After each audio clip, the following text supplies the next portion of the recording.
Assalamualaikum warahmatullahi wabarakatuh.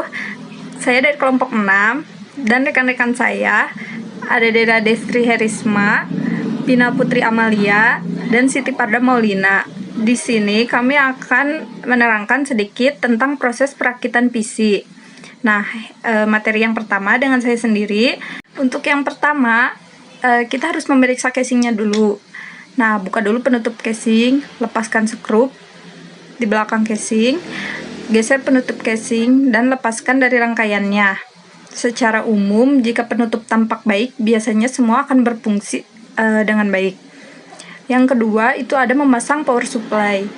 Dudukan power supply pada drive by power supply. Pasanglah skrup dan kencangkan agar power supply tidak bergerak atau bergeser. Nah, yang ketiga itu ada memasang motherboard. Pasang skrup pada lubang di 4 sisi dan bagian tengah motherboard. Letakkan motherboard pada bagian casing dan kencangkan skrup. Langkah selanjutnya yaitu memasang prosesor. Yang pertama yaitu buka tuas pengunci soket prosesor. Apabila soket mempunyai flat penutup, bukalah flat penutup soket. Kemudian dudukan prosesor hingga seluruh kaki masuk ke dalam soket. Setelah itu, letakkan heatsink fan di atas prosesor dengan mengait dan mengunci heatsink fan pada soket prosesor. Setelah memasang prosesor, kemudian memasang memori atau SDRAM dan DDRAM, yaitu dengan letakkan memori pada slot memori, pastikan pin-pin memori sejajar dengan garis slot memori. Tekan memori secara vertikal ke bawah perlahan-lahan. Selanjutnya, memasang kabel case indikator. Yang pertama, pasang kabel speaker ke konektor speaker motherboard. Pasang kabel lainnya seperti kabel reset, LED, HDD, dan sebagainya.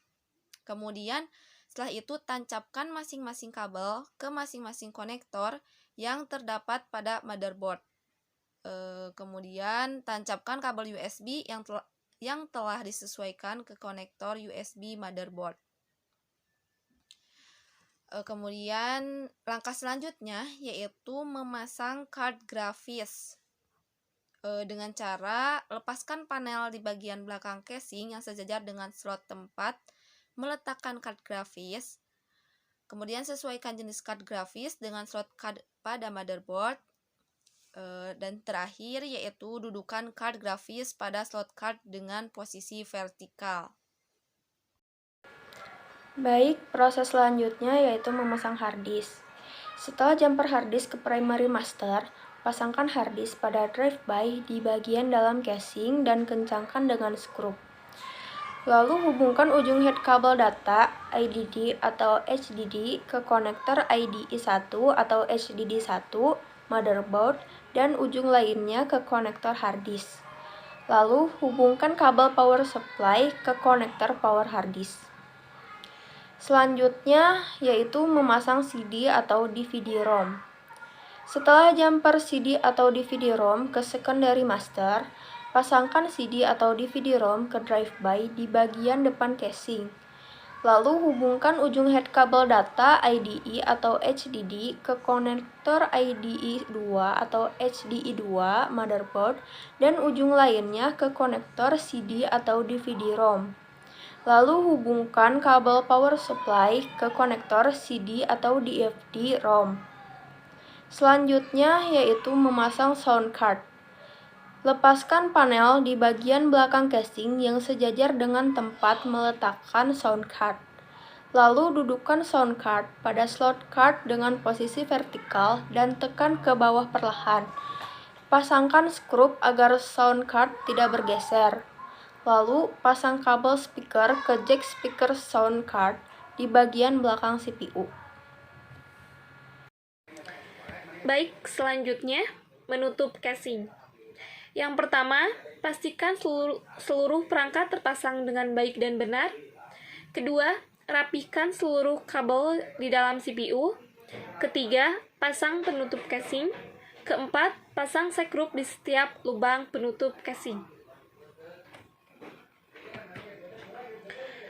Selanjutnya, memasang komponen input atau output. Setelah menyelesaikan perakitan CPU, pasang kabel power CPU pada stapel dan pasang kabel stapel pada stop kontak arus AC. Yang kedua, pasang kabel monitor keyboard, mouse, dan speaker ke konektor yang telah dicocokkan. Selanjutnya, setting BIOS, Basic Input Output System. Yang pertama, tekan tombol Del berulang kali pada saat komputer dihidupkan. Yang kedua, atur konfigurasi basic system sedemikian rupa seperti date, time, ID, channel, boot, dan lain-lain agar komputer dapat digunakan. Selanjutnya, install OS, operating system.